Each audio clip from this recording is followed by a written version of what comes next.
Hey, it's Jose Galison. This is No Way Jose. You can find me on the No Way Jose YouTube channel. You can also find me on all the major podcatchers and Odyssey as well. Today, my guest is Jason Rink. Uh, Today, if you were watching this on the 26th, this is a live stream. If not, you'll be watching it later when I release as a numbered episode. So if you're here, awesome. Be sure to join in. Drop chats. I see some people I know in there already.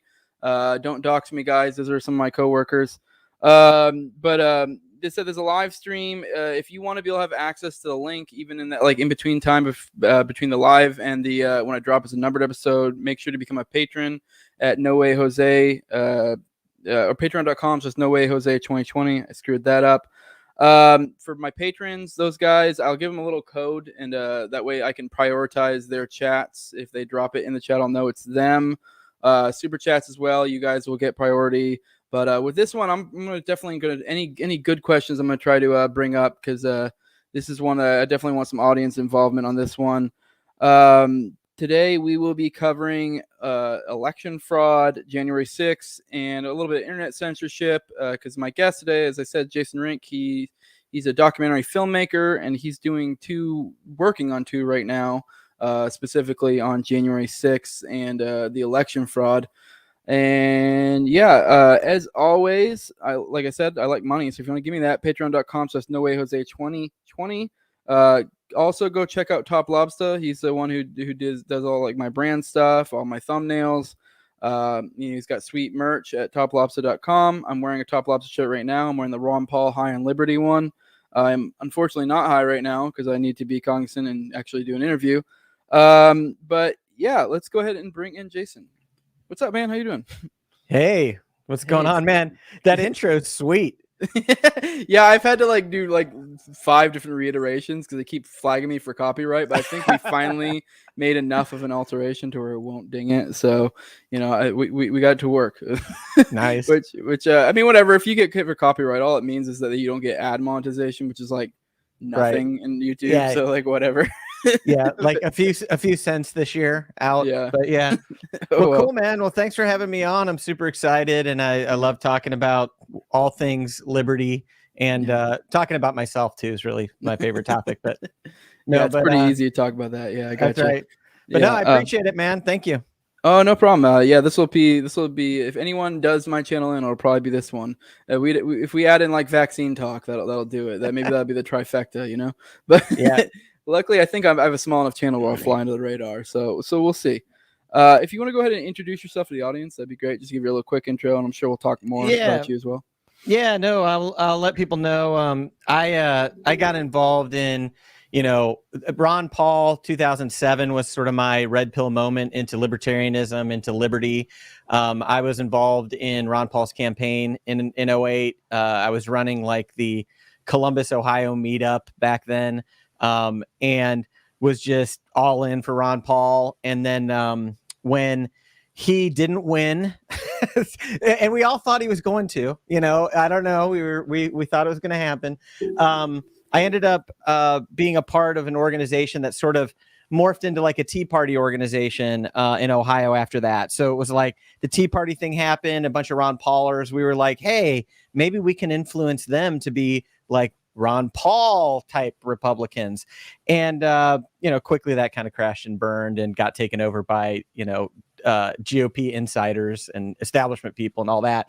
And so after that, I ended up starting a production company, going to work for a production company in Austin, Texas, a company called Emergent Order, which was behind the Keynes versus Hayek rap videos that many people have seen. So for the last 10, 11 years, either working for really cool people who produce liberty-oriented content or building my own company here in Austin, Texas. Done a lot of work in the liberty space, but then I took a few years off to just build my company, make money, hire employees, because liberty content doesn't pay very well. And so I needed to be able to fund that stuff on my own. And that led me to essentially what happened last year when I decided to start making a documentary on the election last November.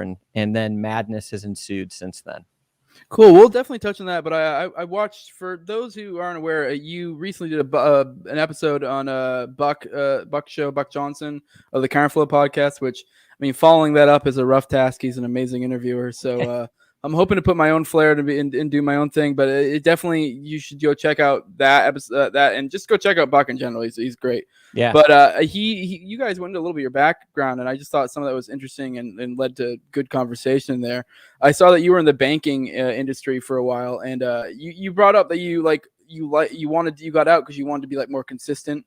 And I mean, that rings true to me. I just a few months ago got out of active duty military, and even then, I'm not going to dox myself. But even then, I'm still trying to like decouple myself from the system to some extent. So, and ironically, in modern times, it's like that's borderline impossible considering our Yeah. I mean, shit. I mean, even like like just with like tech, like everything's pervaded by the government to some extent. It's essentially like we were all worried about communism, for the past like few decades, but it's fascism kind of snuck up on us. So, if you want to talk on that a little bit. Yeah, well, I spent 10 years in commercial banking. I left in 2009, but what happened was while I was working at Chase Bank and it was leading into the friggin' collapse of '08, I started learning. Ron Paul turned me on to the Fed.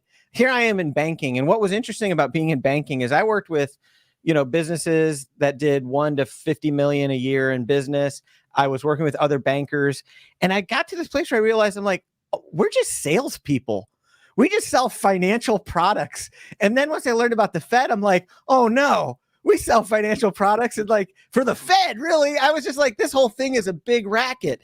And so my eyes got open to that through Ron Paul. And then I had this moment where I was speaking at an End the Fed rally on the weekend. And then the next morning, I would go into work and I'm like working, for JP Morgan Chase.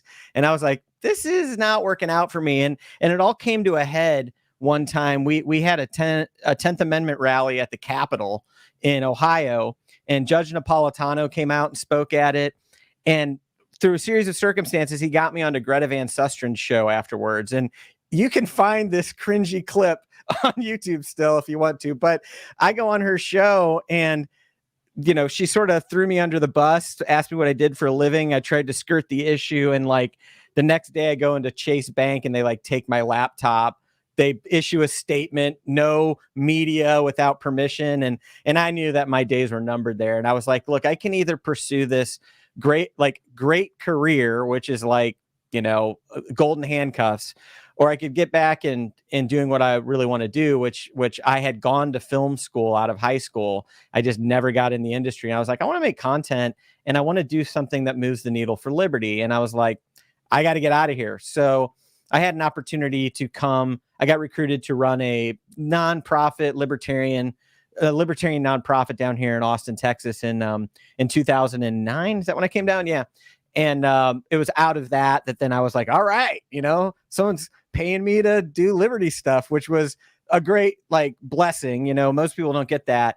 And it was through that I ended up meeting Michael Bolden and Tom Woods. And we produced my first film called Nullification, the Rightful Remedy, which is, 8 or 9 years old at this point. And it was literally the first film I ever made. I used Costco's return policy to finance my camera for it because I didn't have a lot of money.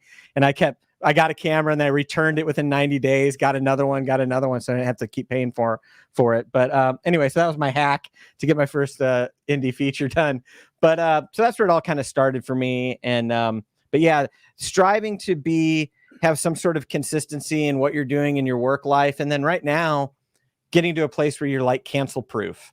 Like, can I find a way to be able to still speak my mind, to be my real name out in the world and like not be at risk? What does that mean? And it's that's an important conversation, I think. And especially given what happened to me when I ended up losing my social media here back in January. Yeah, we'll definitely touch on that. But it is ironic. Those two things kind of go hand in hand that a lot of people don't think about. And they're like, when it comes to, I don't know, getting money or whatever, or decoupling yourself from the system, it's like people don't also add that extra thing of like, yes, you want to do it for like moral reasons or whatever, but also there is an advantage to it as well. Because, I mean, we've seen with this past year with all the vax mandates and stuff like that. Like, I mean, if like say if I had for the past decade been focusing on entrepreneurialism or stuff like that, I'd be in a position to where it wouldn't be an issue. But I mean, luckily I'm in Florida, so I mean maybe there'll be some advantages there, but that's not the case for everyone. And I understand.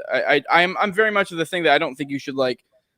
I mean, it's a balancing act. I don't think you should impoverish yourself for your principles, like, but at the same time, there's obviously a cost benefit analysis to be had. Then it's like, do my short-term needs outweigh my long-term benefits? Like it is a whole thing. Yeah. Yeah. Well, and I want to say too, that when I decided to make this decision, I was 35 years old. I had, my son was 9, married, mortgage. Like I wasn't this like young guy, with like, oh, I can go live in my van. Like, I did have like a lot of obligations, and I was trying to carve out like some bit of security in the world. And so, I really thought a lot about how to make that pivot strategically. And, I definitely think that it's really valuable to be strategic in that pivot and to make sure that, because I do believe that we need to develop and have wealth as freedom-minded people. I think that, and I agree with a lot of what Jason Stapleton says about this with wealth, power, and influence. Like, we've got to do that. And then the other thing is 80% of my experience of life and liberty has a lot to do with just my own decisions. Am I happy with my work? Do I feel financially free? Am I not encumbered by a ton of debt? Do my family relationships bring joy for me? Do my friendships, my community, my tribe, am I living geographically in a place that values freedom and that I can have a sense of freedom? Like all of that isn't really that affected by who's president. Now it's to the point where it's like, well, vax mandates and all this other stuff, but it's like you can create freedom for yourself in a lot of domains that have nothing to do with who's voted into office. And so I think that that's like the foundation of what we need to do. And then it's like from there, how can we then use our resources and freedom to then, accelerate that? Yeah. Another thing I want to touch on, I thought it was interesting. Were you a pastor at one point? Yeah. I was for 3 years. I was a pastor in Cincinnati, started a church, and that was like before Ron Paul. So it was like, part of my journey was, I spent about 7 years thinking that that's what I was going to do with my life. And I trained in ministry, and then I went and I started a church, and when I got into that, it was just way different than I just realized pretty quickly that this was not really right for me because of a number of things. But one thing that did start to happen was as I started to go through like the Gospels, and as I just was getting more in touch with like the teachings of Jesus, I started to question like Christian conservatism quite a bit. And I was like, why are we sending like missionary money to like the Middle East, but we're also like blowing people up, and we're cool with that, and it was like that was really that was a crack in my worldview, and again that desire for like consistency. And I was like, yeah, this doesn't make sense. And so as I was on that journey, and then Ron Paul was introduced, and I was like, oh, this all started to make a lot of sense to me. And then it was through that experience that I really also understood like many of the anti-empire themes and anti-government themes that are seated throughout the New Testament. And then through that process, I ended up partnering with a friend of mine, Norman Horn, and some other people, launched an organization called the Libertarian Christian Institute, which has got hundreds of podcasts now that talk about sort of the connection or the integration of Christianity, Christian thought, and libertarian philosophy. Yeah, no, that's been something I've found as of late. Like I grew up like super religious. I grew up in the church, is very conservative. I went to Christian school, everything, and there is very much that aspect of like, I mean, it's conservative, and you don't even, I mean, generic down the line 2000s style conservative. And I had a burp, but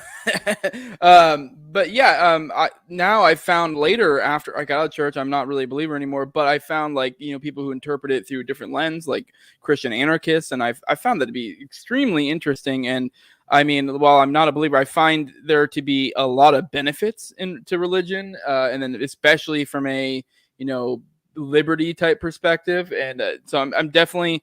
I'm not like the angry atheist that, or I mean, there was a point in time when I was, but now, I mean, I'll just use whatever I can to get you where I want to be. And if that's one of those methods, and I do think there's something we talked a little bit in the, in before we started about how, like, you know, while a lot of the, like the post-libertarians are talking about the idea of like, do you want more libertarians or want more liberty? And there is something to, especially the church and just conservatives in general, and having a fertile place for liberty to grow or possibly grow. And I definitely see the church as being one of them. And there's something to that for sure. I mean, because I mean, once I found Christian anarchism, I was very well versed in the Bible and stuff, and that like really clicked. I'm like, this is a much more cohesive way to interpret the Bible. I thought. I don't know if you agree as well. Yeah, and you know, it's important to recognize, you know, Murray Rothbard talks about this not just in Anatomy of the State, but in other writings, where he talks about how for many years, centuries, like the church was this sort of apologist for the state, you know, like it was a mouthpiece that helped keep people in line for, you know, the state, you know, all throughout history.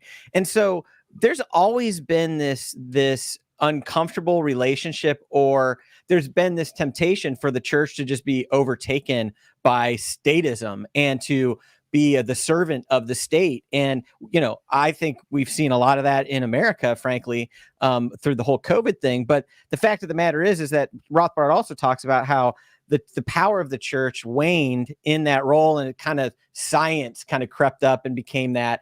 And so I think that we're at a time now where like science has stepped in and scientism has stepped in as the secular religion that is now being used to prop up the state. And the church, in many cases, I think, is now becoming a countercultural force. You got to find the right groups of people, but I think you will find that more anti-establishment and even trending towards anarchist thought is seated in there. And it doesn't hurt that you can point to things in the scriptures to enhance that viewpoint. Yeah, I've never connected those dots. Like, obviously, you know, I've heard the lines, or I've even talked myself about like science being a new religion, but I've never thought of it as now they've kind of abandoned the old religion, and now that might be to some extent what bites them in the ass, because, you know, they left the old religion and now the old religion is starting to see back to its old ways. So Yeah. there's definitely something to that. Yeah. And that new religion is on a pretty shaky foundation. You know, it's like it's a foundation of government grants and like freaking, you know, bought and paid for lobbyists and, you know, like our Congress people and lobbyists. And it's like it isn't a very good religion there. And, you know, so we're seeing, I think, the cracks in that, which I think is really useful. And you know, I cheered on. I'd like to see the toppling of the religion of science, you know, and as long as that makes way for more liberty. Yeah, there's a lot of parallels there, because I'm just thinking about that. Like I said, I've never heard that, but there's also the aspect of, like, you were bringing up, the science is on shaky ground, but, you know, they're proclaiming science as their new religion, but they're not even really actually, you know, coherent with the science. So it's the same idea with, you know, the Bible, where, you know, it was their the state's old religion that they leaned on, but they weren't even really consistent with that. Yep. So there's definitely they use what they can to their own advantage, but they kind of pervert it. And I mean, maybe it's one of those things that they use it for as long as they can until the gig is up and they move on to the next thing. Maybe there was some sort of social force within the church to where they're starting to realize that, like, I don't know. I mean, it's kind of hard to tell, but it's definitely interesting thought to. Whatever they can use to convince people that the state is ultimately inevitable and legitimate.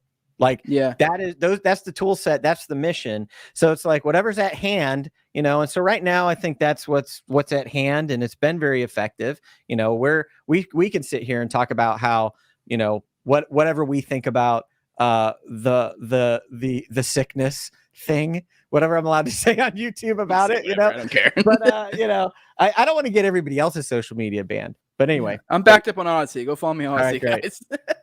I mean, I have like 80 followers, but it is what it is. But you know, this is something I have to think on a little bit, because I haven't thought of it in that way, and that's an interesting way to put it, and kind of an interesting social phenomenon.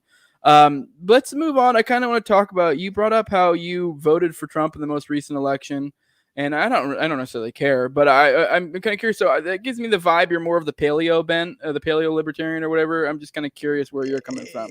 Yeah, it's really interesting. So I voted for Gary Johnson in 2016, but I laughed out loud when Trump beat Hillary. So like seeing her go down, I was enough of a Trump fan to recognize that I felt that the establishment was more dangerous than Trump. So that I had those thoughts back in 2016, but I wasn't, MAGA. I wasn't Trump. You can't see my old Facebook history because my account's gone. But like, I was just always still critical of a bunch of things of Trump in 2016, 2017. But what I saw that the establishment hated him and wanted to get rid of him by all means. They wanted to destroy him. I saw the media starting to, do what it did, trying to convince people that like Trump was some sort of fascist. And it's like, all of that. He's the next Hitler, all of this hyperbole. And then all of the different scandals they threw at him, and I was just like, why is this guy so dangerous? Like, why are they trying to get rid of him so bad? And I was like, I didn't think Trump was a libertarian. It's like, I didn't think he's like, gonna free us, No, I didn't think that at all. But I was like, what are they scared of? And then that was really what led me to clarify some of my thoughts around what I think is ultimately my thesis right now, which is like the errors of the right, or the dangers of the right are nothing compared to the dangers of the left when empowered with academia, Hollywood, big tech, woke corporate, the regime news, all of that. Like, those are the cultural shaping forces that make what Joe Biden's administration and the left is doing now possible. And the right doesn't have it. And I don't think they'll ever have it in the way that the left's got it. And so as that started to clarify for me, that I understood that. Then the other thing I understood was that as we were moving towards the election, I started to think like they've got to get rid of Trump by any means necessary. They were trying to throw everything at him. And when everything started going down with COVID, I was one of those people that I was like, there's something about this that is like all about Trump. He becomes president by like accident or by whatever, not supposed to happen. And the machinery and the deep state or whatever is going to destroy him and get rid of him. And they're going to do whatever they can. And I was like, if they can do that, our little dreams of like, if they can do that to Trump, like, guys, John McAfee isn't going to be president, or whoever you want to. Yeah, Dave Smith. Yeah, exactly. But he doesn't. Not to say he thinks he's going to. Just to be clear. Yeah, but this whole idea of like what our options are as far as like who can we install at the top and like how effective the LP is going to be in that, and like there was just a lot that happened to me as I observed Trump. And so as about the 90 days closing in on the election happened, I was like, I think I'm going to vote for him. And I was like, I'm not voting for him because I think he's awesome. I'm like, but I mean, I thought his Twitter feed was awesome, but like, I'm voting for him as a self-defense measure and to buy time, because right now there's a vacuum, and what will step into that vacuum? Like, and we're not ready for freedom, like as a whole. And so I was like, and personally, I want to buy time. Like, I'm like, I want to stack more money and ammunition and acreage, and I'm like, maybe that can happen over, another 4 years or whatever. And so that's what led me to do it. And what's interesting is I found out in the aftermath, a number of my friends who are very libertarian, very anarchist leaning, also voted for Trump. And they were able to articulate a lot of the same things I just articulated. And so I was like, man, I'm not alone here. And then that was the other thing that I thought was really interesting. And I think it's a really significant point, is that Trump increased his vote total by like 12 to 14 million over 2016, given everything they threw at him, given everything that happened in the media, getting impeached, freaking all that stuff. He was more popular. Like, they like to tell a story that there's so many people that hated Trump that they voted for Biden. Well, that's fine. I can go with you there, but I'm like, what do you do about the fact that the guy was actually more popular? Obama didn't get more votes his second election. Like, it's crazy. So when you really look at it, you're like, what really is going on? And so those are some of the things that started to open up for me. And then, honestly, on election night, when I was watching the returns, and actually as that started to go down, and I had some questions about some things I was seeing, but like, what really attracted me to start making a movie on the Stop the Steal movement was I saw Tea Party vibes happening. It reminded me a little bit of what happened after the Ron Paul movement, then when the Tea Party started coming up. And like, I'm a person who thinks some good fruit came from the Tea Party.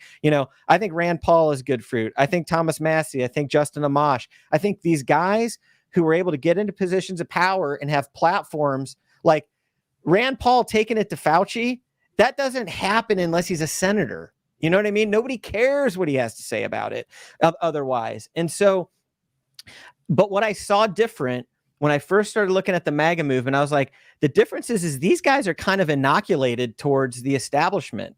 They have this deep suspicion of the deep state. Like, Trump was really a third-party candidate who won through the Republican Party. That's what I believe. Jeff Deist has talked about that. I agree. And so you had this group of people who were actually suspicious of the insiders. They're trying to primary a bunch of Republicans right now who wouldn't side with them on the election or on Jan 6th. They're like, okay, fine, you're out. We're going to put in these radical other people. And I'm like, I'm here for it. So I think that the fertile ground for liberty when it comes to distrust of government, intelligence agencies, also with Afghanistan now having this like suspicion of like generals and like the military overall, like, man, this is kind of a grift. They're starting to get that war is a racket, which we've been talking about for a long time. And it's like, yeah, this is all good for the American mind. And then the distrust of regime media, man, that is a big deal. Like, when I first started going to some of these Stop the Steal rallies, because, if people who are paying attention to the returns, one of the big things that happened is that Fox News called Arizona for Trump really early. They were the first ones to do it. And so I would go to these rallies when we were making this movie, and I'm hearing a bunch of Republicans chanting, Fox News sucks. And I was like, dude, you never would have heard that. Back in the Ron Paul 2008 days, we had people throwing snowballs at Sean Hannity, but that was the Ron Paul people. Everybody else hated the Ron Paul people at Fox News, and it's like now you have a lot of the MAGA people who are like, Fox News is as bad as CNN. That's good. All of that stuff, I think, is really good for this shift in people's minds and being open to some of the ideas that we might want to talk about. Yeah, no, I mean, you think about like 2016 Fox and like Fox now, it's like such a different beast. It was like, or I guess maybe more like 2015, but like Trump on the campaign trail when Fox was just coming at him all the time. It was it was nuts. They showed their hand. There's definitely a lot of benefits that came from this.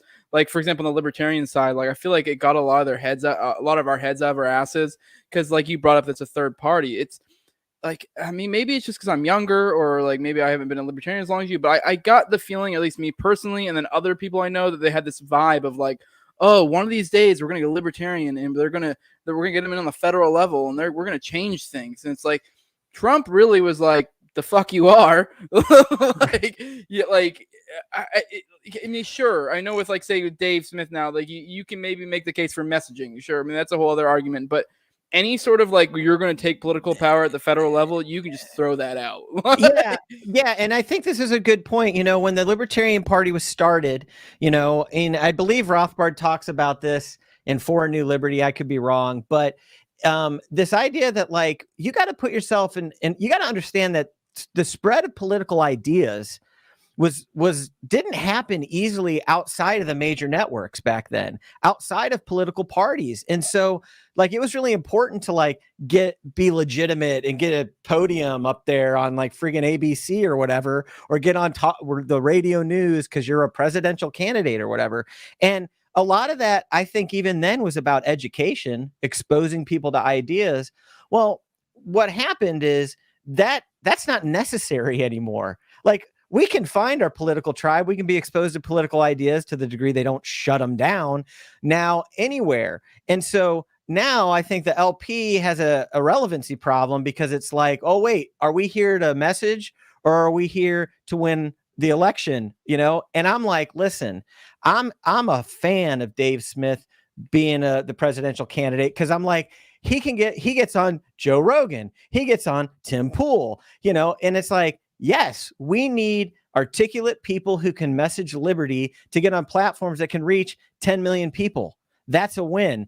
And it's like, him being the LP candidate doesn't hurt that. Like, but Dave can get on those platforms anyway. But I think it gives an excuse and a reason to actually put him on there. So I think it can work to the benefit. Like, what I don't want is people who can't articulate liberty, or people who don't have like a solid paradigm or worldview that's consistent out there representing it. That's one of the things of Ron Paul. Even when people would criticize him and didn't like him, you know what they'd say about him? They'd say, man, but he stands for what he believes in.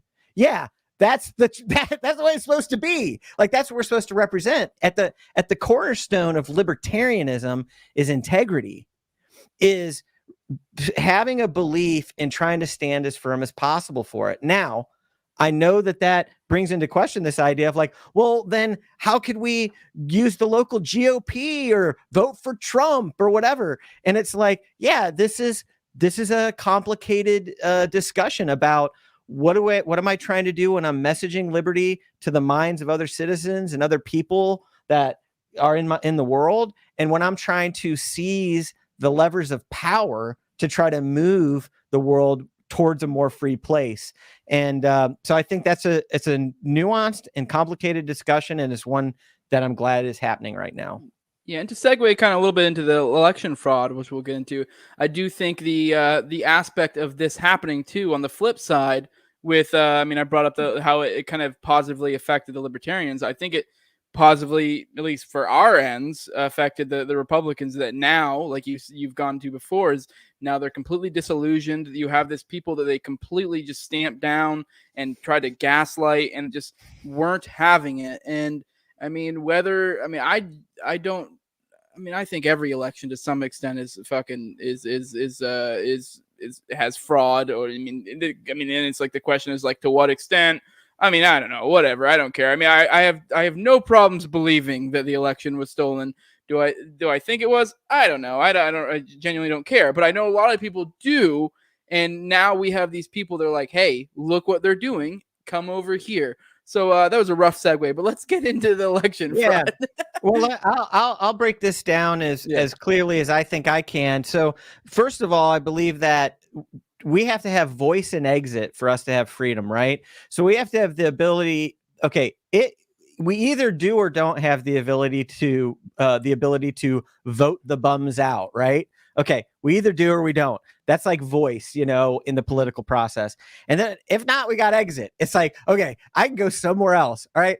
We're seeing that at risk these days. Okay. So it's like, without those two things, I don't think we have anything that looks like freedom. So I think it's important for us to know what we're dealing with. So I think we need to be really clear about what's going on. It's like, there's a way that sometimes libertarians can be flippant about voting. It's like, oh, I don't vote. Voting doesn't matter. Oh yeah, it's all rigged. And it's like, no, but is it? But is it? And does the state and the media use and all of the other forces? Again, this goes back to anatomy of the state. Do they set it up as a legitimate process to then get us to agree to the terms? So it's like, it's more important to get people to understand that if it isn't legitimate, that it's not legitimate, right? That's a red pill moment for people, because the fantasy that it is where the power is, right? And it's like, whether or not you participate in it or not, right? And so that's what I think is critical to understand. Well, what ended up happening for me is I started to make the movie that, and people can find out about the movie at thesteel.com is our website. And, I I was like, well, I'm interested in finding out what's going on here. I don't know what happened. And so what happened was I just ended up connecting with Ali Alexander, the guy running the Stop the Steal movement, on Twitter. And I was like, hey, what if we come out and film some stuff? And he's like, okay. So we met up with him. We started filming in Georgia, like in November. And the next thing I know, we were like basically on the road for 10 weeks, just going all over the country, meeting people, interviewing people, talking to people, going to all these rallies, and so like I'd never been to a Trump rally in my life. The first one I ever went to, I was in the friggin' front row. It was insane. And filming, it was like, what am I doing here? But what I started to see was that the case that was being made, and there was a lot of confusing stuff going on about this. You had people like Mike Lindell, the My Pillow guy out there, who's like giving himself over to election fraud. And frankly, I personally think that most of the rabbit trails he was going down don't go anywhere. My personal opinion. I think there was a lot of misinformation. I think there was some grifters about, I think there was a lot of fog of war to cover up from where the real fraud was, which was this, that under the cover of COVID, state constitutions were overridden by bureaucrats. So to the degree that constitutions matter or should be followed, and like we can get into a conversation that's like the Constitution is just a piece of paper. Yes. But to the degree that there's any rule of law that's to be followed, that there's any accountability for at the state and local levels, like this is it. And what you see is that certain individuals at certain levels in different key states started to loosen many of the safeguards around absentee ballots, around signature matching, around allowing election observers, having to put people 6 feet or more away from where the ballots were being counted. A lot of things that were happening, and again, all under the guise of COVID. There were other states that just mailed out absentee ballots or vote by mail ballots to every registered voter in the state. One of the things this brought up was that the voter rolls are totally not cleaned up. There's people who've not been living in states for years. Then there was things that were going on, like there was illegal ballot harvesting or tables set up in parks where they were getting people to turn in their ballots and then they were turning those in. Then there was no chain of custody in the mail-in drop boxes that were supposed to be under 24-hour surveillance. And there were supposed to be log books of who took them and moved them here. All of these things that were in place or supposed to be in place, they were removed. And in many cases, it wasn't done through the legislature, how it was supposed to be done. It was done by a Secretary of State or an election board member, right? And so this COVID thing became this blanket reason to abandon all of the solid and sound practices around some of these voting processes. And so for me, that became the most interesting thing for me. Number one, because I also believed that there was a lot of what was going on with COVID that had to do with getting rid of Trump. I think that if you understand the mindset of, if Trump's literally Hitler, or you've drank that Kool-Aid that he's like the fascist in waiting, then anything you would do to prevent a second term is moral. Like you can even get fortify this election. Exactly. And so I'm saying it from the standpoint, it's like, is it a conspiracy or whatever? It's like, listen, there were a lot of people who actually thought that whatever could be done or had to be done or should be done, right? And so that happened in a number of key states. Then there's also a really interesting story about the $500 million of money that Mark Zuckerberg moved through these different nonprofits to set up these different organizations. And listen, speaking of fortifying democracy, there's a great Time Magazine article that really lays a lot of this out.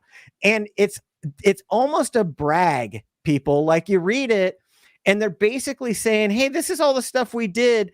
And this is a good reason why we did it. Trump couldn't win. And now they don't go so far as to say, oh yeah, we violated the Constitution to do it. No, but so you've got a lot of things like that that I think is the crux of the matter. And when people recognize that there's only roughly, it's about 50,000 votes across 5 states that made the difference in the election.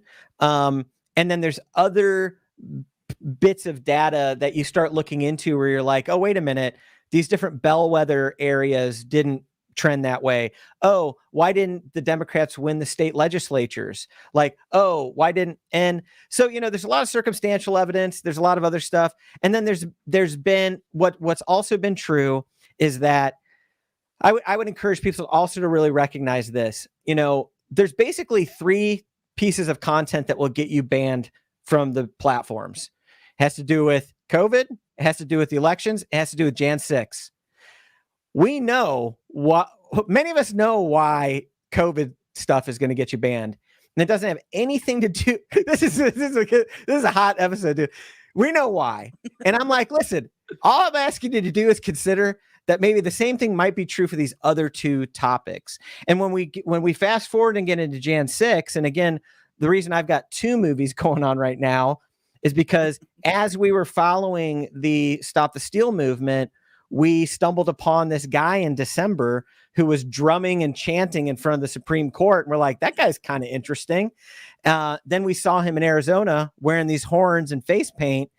And then when we were there filming on the 6th and his face, the Q shaman, hit the internet, we happened to be there and have a cell phone number. And so we texted him and he interviewed with us on January 7th, 2 days before he was arrested. And he's been in solitary confinement almost the entire time since then.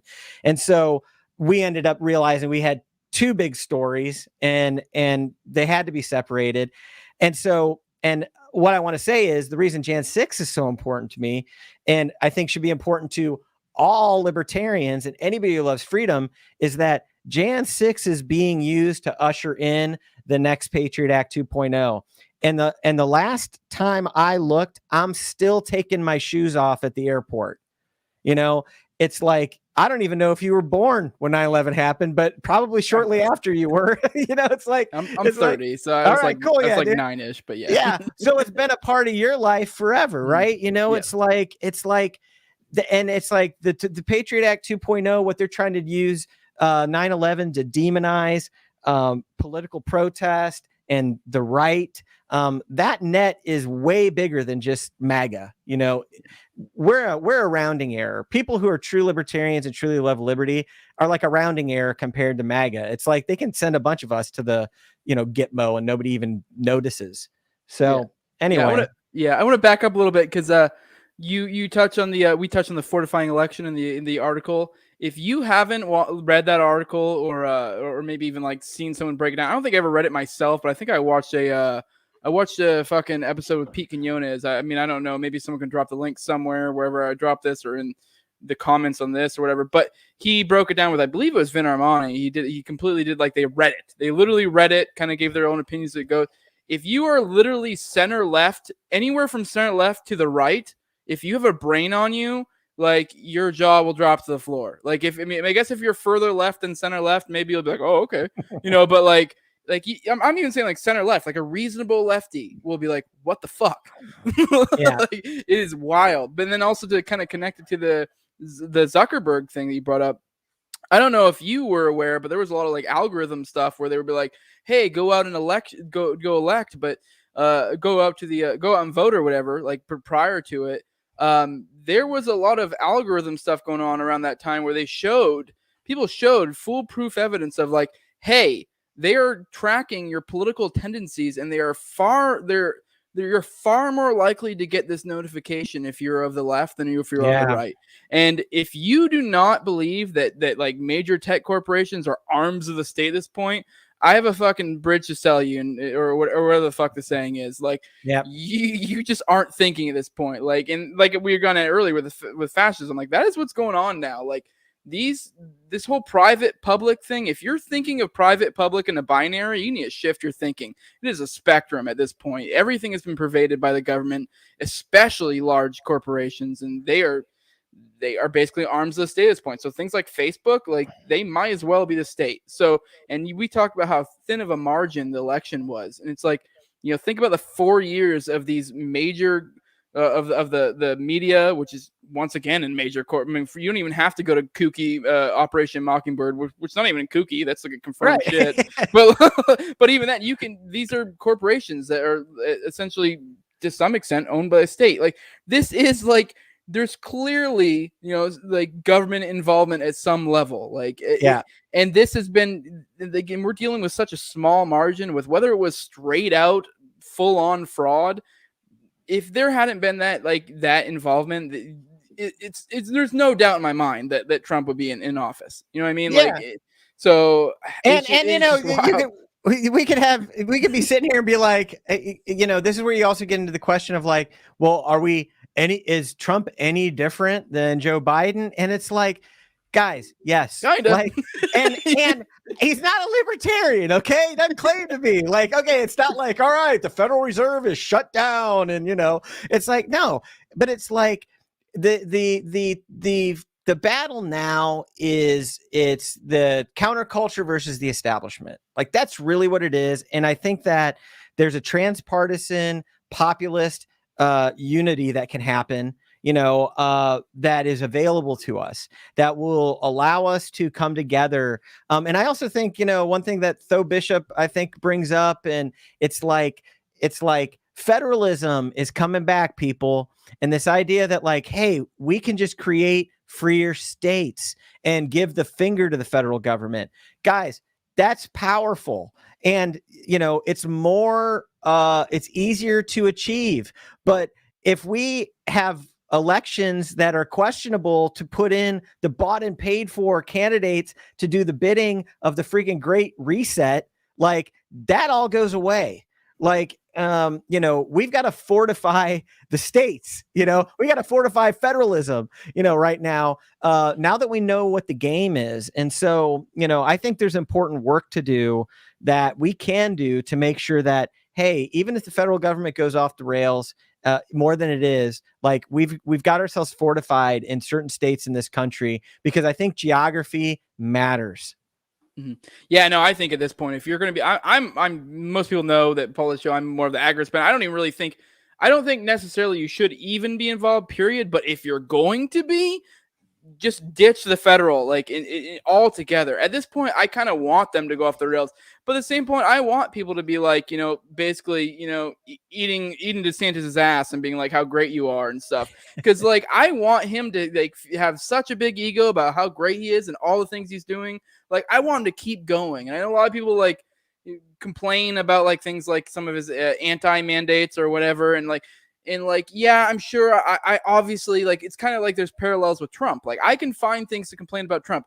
I'll be honest, I think he should be in prison for some things, but I also you won't find me screaming and crying about it, and I won't be complaining about how mean he is to minorities or whatever. No, I'm like legit like, hey, well, because of war crimes, blah blah blah.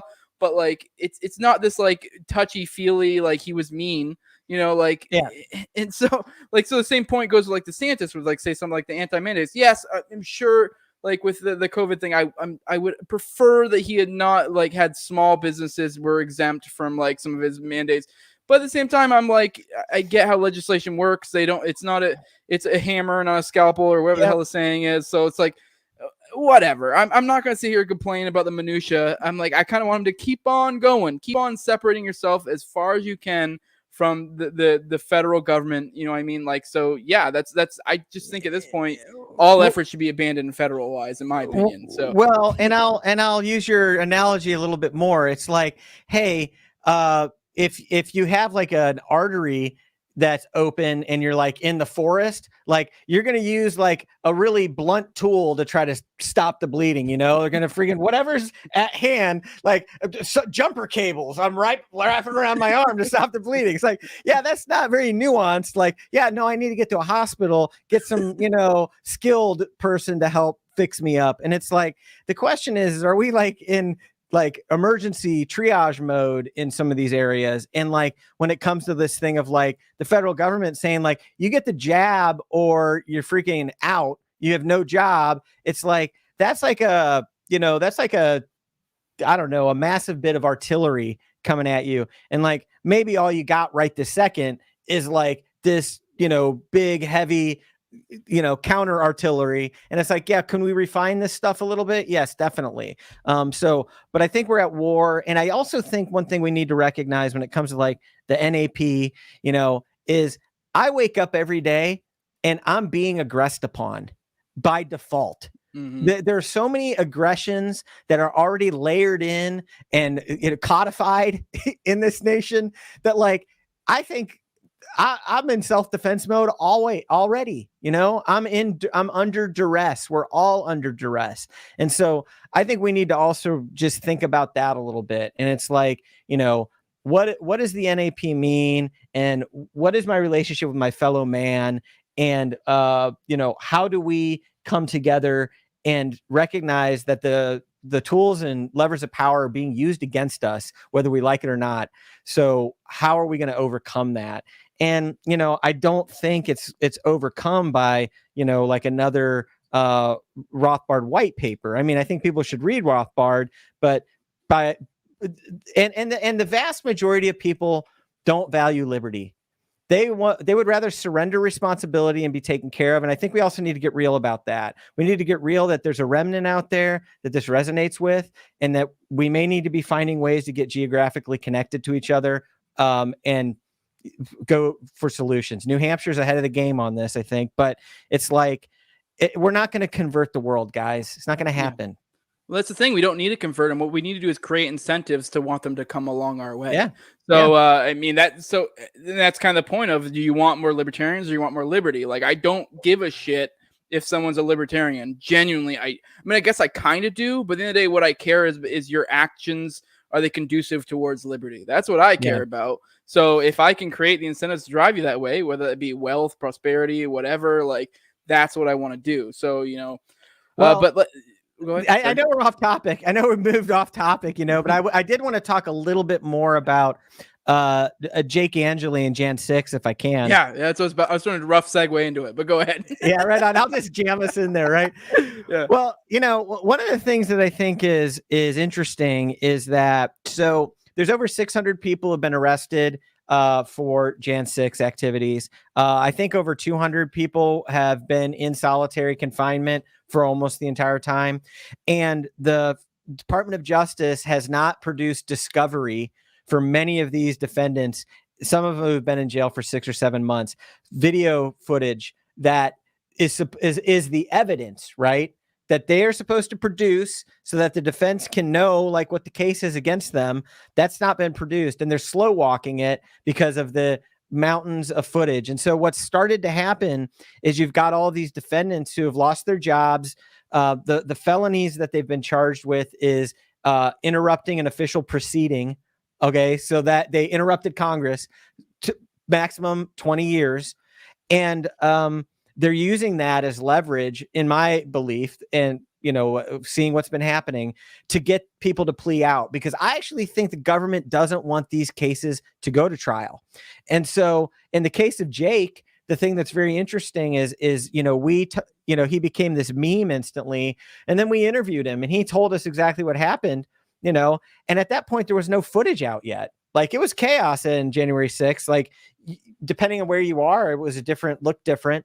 And so he told us that day, he's like, oh, dude, I walked in an open door, went inside, went up to Pence's chair. We said a prayer. I'm like, wait, what? He's like, oh, yeah, we totally got together, prayed over the Senate, prayed that God would get rid of evildoers. He's like, I wrote Mike a note that said, it's only a matter of time. Justice is coming, and he's like, he's laying out everything he did.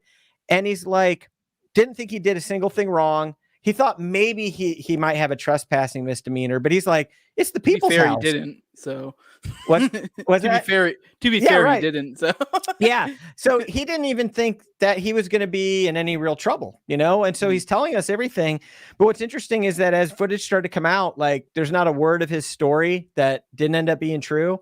And as we were talking to him, one thing people will know when we get this movie out, and this movie is called Q Sent Me, and QSentMeMovie.com is the link to that. But we recognized that Jake was a really intelligent person. He believed a lot of things, about, the Constitution, the Bill of Rights, the founding fathers. But then he also was like really believed in nonviolent means, MLK fan, like Jesus Christ fan, could quote the Bible, into a lot of like new age beliefs, probably taken some mushrooms along the way.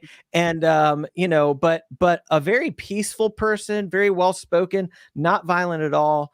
And as he got arrested and then we realized the gravity of the situation, we started interviewing friends and family of his, found out that like, he's the kind of guy who catches flies and releases them. He doesn't want to like kill anybody. And yet he was being positioned as the mascot of Jan 6, somehow like maybe even collaborated. He was going there to kill someone with the spearhead on the top of his flagpole. And, the whole narrative of Jan 6 being worse than 9/11, being worse than the Civil War, is this narrative that has real human cost right now. Like, lots of people who all they did was walk into the Capitol. Some people who weren't even there inside, they're outside, and there's even people who haven't been arrested who have had massive things happen to them. Like, many people are familiar with Nick Fuentes. People don't like Nick. He's got ideas people don't like. But Nick had $500,000 seized from his bank account, was put on a no-fly list because the government opened an investigation on him because he was present at the 6th, like no criminal charge. And so when you start to see what's going on, and Jake is the kind of guy that we're using to tell this story because we have this exclusive interview with him. We've got all this information and he's really interesting. The broader thing is like, listen, if they can do this to MAGA, if they can do this to the red, white, and blue grannies and the freaking, people from West Virginia and the guys with the big Trump flags on their trucks and the strange guys like Jake, and hold them in a U.S. Gitmo, in D.C., then this is a problem. Like, it is something that we need to wake up to and recognize, like, there's a lot of injustice that's being pushed through that's going to come our way if we don't stop it and if the truth doesn't come out. And so that's what's really animated me to tell this story. And the more I've gotten to know Jake, I was just at an event for him, and they read some letters of his that he's written from solitary, and man, they're like moving. And I listened to him and I'm like, man, nobody would read these poems and be like, that guy should spend 20 years in prison. And so he's getting ready to be sentenced on November 17th because he did plead guilty to that felony. He cut a deal because he just didn't see a way out of jail. So we're going to find out if he's going to get out with time served soon, which I don't think so, or up to 5 years he may have to spend in prison. And so we're sort of waiting to see how the story finishes up for him and continue to move through post-production. But that story is going to come out. People are going to find out about it. And we intend on talking about some of the other surrounding things going on with January 6th. But I just really want your listeners to see that the bigger story of Jan 6 is how if we don't bring attention to it, it will be used to make all of our lives very difficult, those of us who value liberty. Yeah, and it's becoming ridiculously transparent at this point. You see, I mean, I'm on Twitter. Not everyone out here is on Twitter. I feel like, but I've seen so many like blue checks or like politicians that frame January 6th literally, like, not even ironically, and it's worse than 9/11 type thing. And it's quite insane because it's this like religious, like, oh, you infringed upon the sanctuary or whatever. And it's creepy, and it is this thing that's like, if we let them get away with it, I mean, and to tie it back to like 9/11, correct me if I'm wrong, but I believe they use some of the Patriot Act stuff to be able to have the precedent to do essentially a lot of the stuff they've done to these people. So they're basically treating them as domestic terrorists. So yeah, and by the way, this is something that just dropped today. So so I just caught the article. So if I screw up a couple details, forgive me. But there's a guy that's been held up to without bail and for up to trial. And he hasn't been tried yet, but he's like, all these guys are kind of in the same jail over there, like hundreds of people. And his lawyer just got him released on bail. He's been in there for months, just got him released on bail by making the case that he's changed his views, that he's become more liberal. And now he really needs to get out of there because they sing the Star Spangled Banner every night and he's surrounded by MAGA people and he doesn't agree with them anymore. And the judge is like, okay. So it's like, yes, it's you have to admit that Joe Biden is legitimate. You have to get rid of your conservative MAGA ways. You have to forsake Donald Trump. He's not your Lord and Savior. You have to follow this other God now. And repented and converted. Exactly, dude. It's crazy. And there's been a couple of examples of that. There was another guy who was out on bail, but they threw him back into jail because he streamed Mike Lindell's election summit while he was out on bail. And it's like, so it's like that's a dangerous precedent around just having the wrong ideas. And I think that's really what's at play here. MAGA people have the wrong ideas. These are not the ideas that we have in this society. And you're starting to see that overflow into medical freedom, other things like that. And listen, man, you and I don't have the right ideas for the regime, dude. No matter many regimes, we don't have the right ideas. That's the other thing I like to tell people who are Joe Biden supporters. I'm like, guys, you thought Trump was literally Hitler. So you want to give the next Trump because, I'm sorry. Is Biden just going to be president? Oh, Kamala Harris. Oh, it's just going to be Democrats all the way down. No, it's like you're giving the power and precedent to the guy that you think is going to be Hitler. That doesn't make any sense. That I know that's a logical argument. People, that doesn't sway people, but it's like, man, it's like we see it. We're like the power just expands. The people's rights just get obliterated and we're all left holding the bag. So yeah, my money is the next president will be Republican. I don't think it'll be a 2-term Democrat here because I don't think Biden will go to the next one. And if they run Kamala, which I kind of feel like they may, I mean, things can change between then and now. I think whoever comes in, and you know what, that might be to the benefit of the establishment because Republicans tend to be a little bit more, at least the establishment Republicans to be a little bit more iron fisted. So they can kind of use some of our language to their benefit. So and get away with it more. Yeah. And listen, I mean, I'm not a Biden fan. We've established that, and I voted for Trump. But that doesn't mean that I think a Trump coming back, winning, and having nothing to lose and wanting to destroy all of his enemies is necessarily a good outcome to the 2024 election. I'm like, you got a guy with a big ego, thin skin, and a lot of scores to settle, who could become president in 2024 as a result of this. And so I wouldn't want people to think that I necessarily think that's a good idea. I'm not gonna lie, it sounds pretty awesome. Yeah. I mean, listen, if he gets his Twitter feedback, I'm down, but it's like, it's just like this whole thing is it's dangerous. And so I think we've got to look towards the local solutions. I think we need to figure out how to make those changes. I think we need to do a lot of the things that we've talked about making sure that we have community, making sure that we have relationship, making sure that we have personal freedom, making sure that we have a way out if they want to lock the doors on this country or prevent us from being able to make an income. And also, man, it's important for guys like you and me to still have platforms to talk about what we want to talk about. Yeah, which that perfectly leads to my next point. I kind of want to touch on the tech censorship that you've kind of experienced because I know really this is kind of for me a plea to other other content creators like myself to get you on their show. I'll call out now, Reed Coverdale, Clint. You guys are my homies. So people like that, you guys, I want to get you on more platforms because this is something that you clearly are probably going to have an issue getting this off the ground. Yeah. And I think it's something super important. And I think you need to get on every platform available.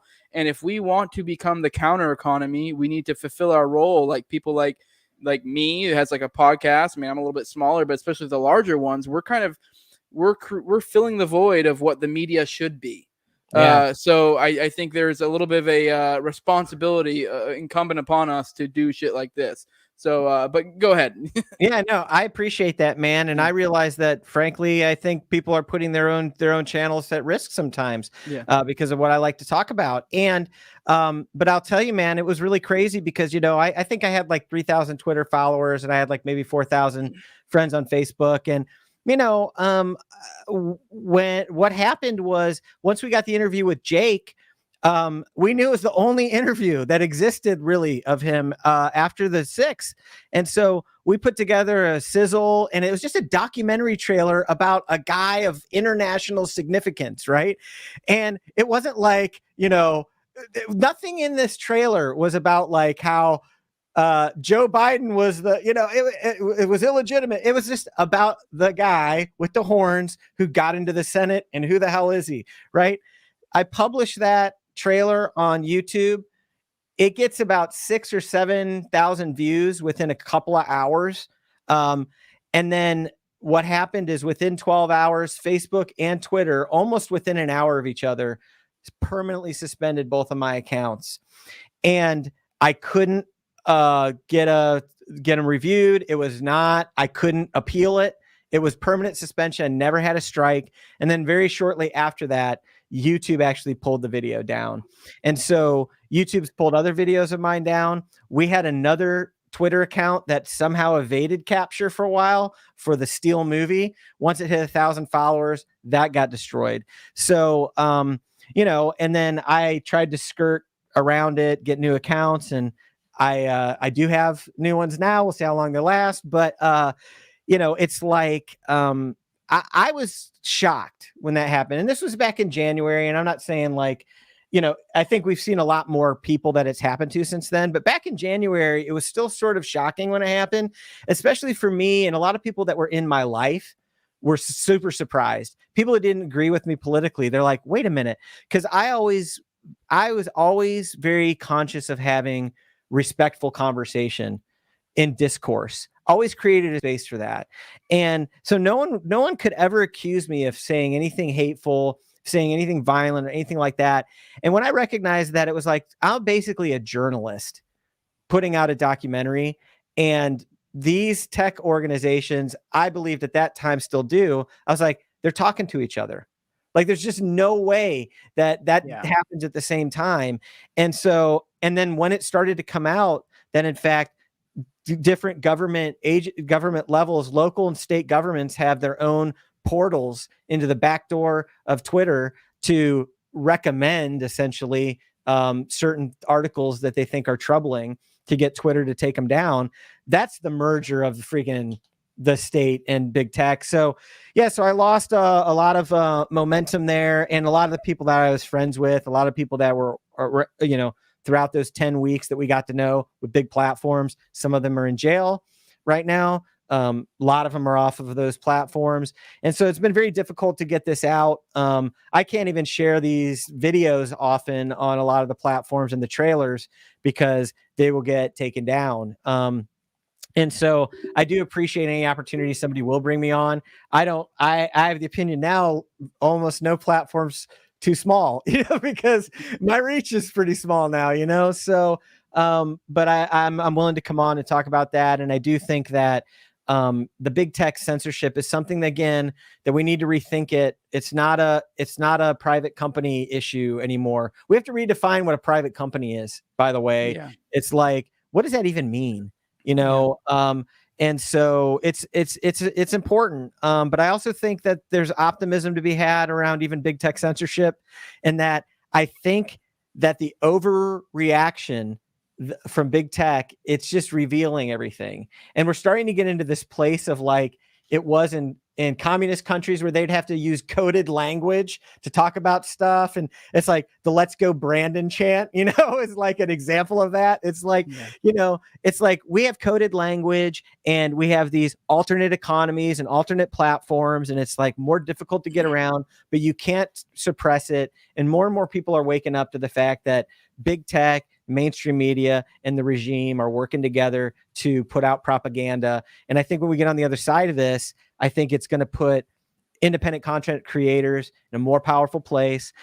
People don't have to like everything that Rumble stands for or whatever, but it's like Rumble and Locals just had a merger, today. I mean, listen, that's more powerful, and that's powerful. I think we need to try to leverage it. Not every platform is going to be perfect. None of them are, but it's like we've got to find places that welcome this message, because the remnant will find this message and resonate with it. Yeah, no, definitely. I mean, once again, I'm backed up on Odyssey, so that's definitely a good example of that. Yeah, no, there's definitely a lot of wild stuff with that. I know I got friggin' dinged. I believe it was like literally right before the election. There was a ton of accounts that got dinged right before it for no reason whatsoever. Like they didn't even give a reason. And I know plenty of people, but yeah, it's ridiculous at this point. But yeah, we definitely need to start creating that counter economy. But with that, I guess I don't want to keep you too long. Want to go ahead and drop your plugs?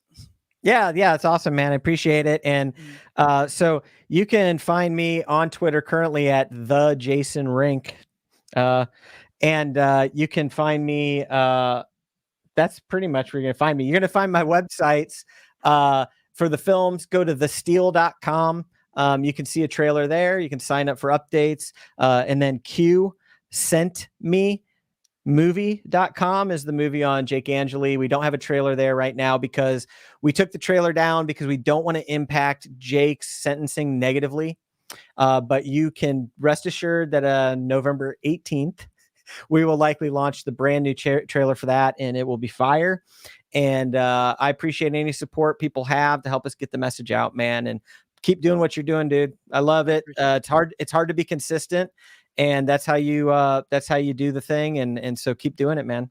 Yeah, no, I appreciate it. Once again, this is me throwing the gauntlet down to all the other content creators to have you and other people with similar things like this, I mean, I understand it is a balancing act. You don't want to completely nuke your channel, but I mean, there is definitely benefit to it. I do want to highlight this comment real quick because I thought it was really appropriate. The discontent we see now is only beginning. We are the early adopters. The state and its apparatchiks are training blue collar everyday Americans to hate the state. And that's kind of sums up this whole episode pretty damn well. So perfect timing. But with that, I have the No Way Jose YouTube channel. I'm also on all the major audio podcatchers. I'm on Odyssey. Once again, I'm going to emphasize Odyssey. Go to there. I'm on Twitter at Gallisano if you want to support my work, which I mean, it'd be appreciated, especially considering, I mean, we never know how this might fall out with this episode. At patreon.com, so it's No Way Jose 2020. Like, share, subscribe, comment, all that good stuff.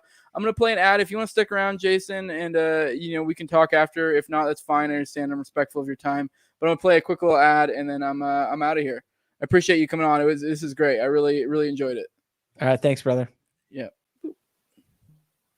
If you love playing fantasy football but struggle to find the right resource to help with your research, the guys at Football Insider Edge have you covered. Whether you are a season-long player, focused on DraftKings or FanDuel contests, or just like to make the occasional wager each week on a couple of games, Football Insider Edge provides you with the research tools and in-depth analysis to take your game to the next level.